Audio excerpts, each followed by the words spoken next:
Assalamualaikum warahmatullahi wabarakatuh. Nama saya Ryan Sumarno Muhammad, mahasiswa Teknik Elektro UB angkatan tahun 2019. Pada kesempatan kali ini saya akan membahas mengenai teorema Norton beserta pengaplikasiannya.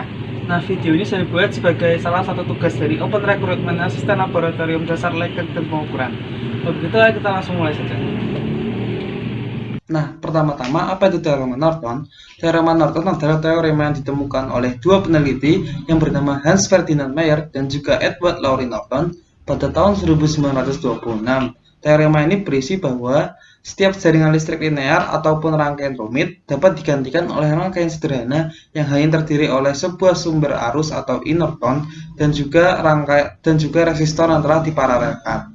Nah, contoh dari rangkaian yang menggunakan penyederhanaan menggunakan Norton adalah rangkaian yang awalnya berbentuk seperti ini akan disederhanakan menjadi seperti ini. Nah, kali ini saya akan membahas jurnal yang diterbitkan pada tahun 2017 dengan judul Analysis of Photoconductive Antenna Power Radiation by Norton Equivalent Circuit. Beberapa tahun terakhir, teknologi terahes telah menarik banyak minat dari peneliti karena pengaplikasinya yang sangat luas.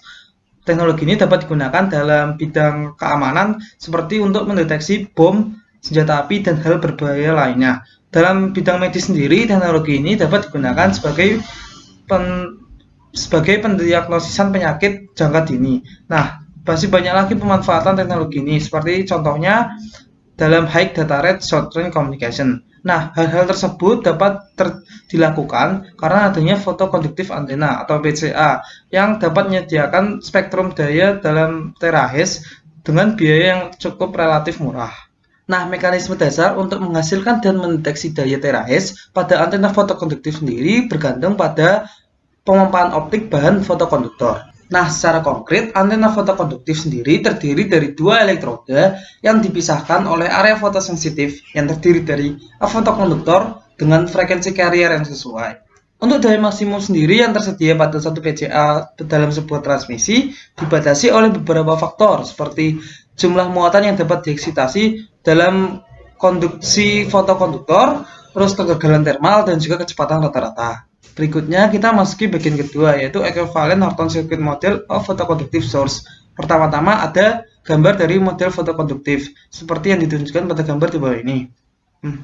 Nah, pada gambar tersebut warna merah menunjukkan sinar laser yang ditembakkan, sedangkan warna biru menunjukkan volume dari fotokonduktif yang dimensinya ditunjukkan oleh Wx, Wy, dan Wz. Nah, konduktivitas semikonduktor sendiri dapat diekspresikan sebagai penjumlahan secara terpisah dari konduktivitas elektron dan juga holes. Nah, untuk peningkatan konduktivitas semikonduktor sendiri itu bergantung pada waktunya, seperti yang dapat kita lihat pada contoh gambar berikut. Nah, pada gambar tersebut menunjukkan bagaimana pengaruh waktu pada konduktivitas fotokonduktor. Bidang X menunjukkan waktu dan bidang Y menunjukkan daya. Dapat kita lihat pada gambar tersebut, tiga kurva hitam melambangkan fokus yang sesuai dan kurva merah melambangkan daya. Nah, seperti pada gambar berikut ini, pada pembahasan kali ini, teorema Norton digunakan sebagai dasar rangkaian antena fotokonduktif karena memiliki resistor yang besar, seperti yang ditunjukkan pada grafik berikut ini, yang menunjukkan bagaimana pengaruh waktu terhadap resistansi. Nah, sekarang kita masuki bagian kesimpulan. Pada pembahasan kali ini, maka diusulkanlah sebuah model sistem persamaan ekuivalen yang setara dengan karakteristik umpan fotokonduktif yang ada pada antena fotokonduktif. Model tersebut menggambarkan bagaimana mekanisme pengumpalan dari antena fotokonduktor ketika dikenai oleh laser secara kontinu dengan mempertimbangkan sifat bahan semikonduktor, parameter geometrik, dan daya optik antar terlibat. Pengukuran dari PCA yang berbeda digunakan untuk memvalidasi model yang telah diusulkan. Nah, model tersebut tidak memiliki koresponden dalam literatur dan menawarkan kemungkinan yang unik dalam menganalisis dan merancang antena fotokonduktif sehingga dapat memaksimalkan daya terahes yang dihasilkan. Nah, sekian dari saya. Semoga materi yang saya berikan bermanfaat. Mohon maaf bila ada kesalahan. Wassalamualaikum warahmatullahi wabarakatuh.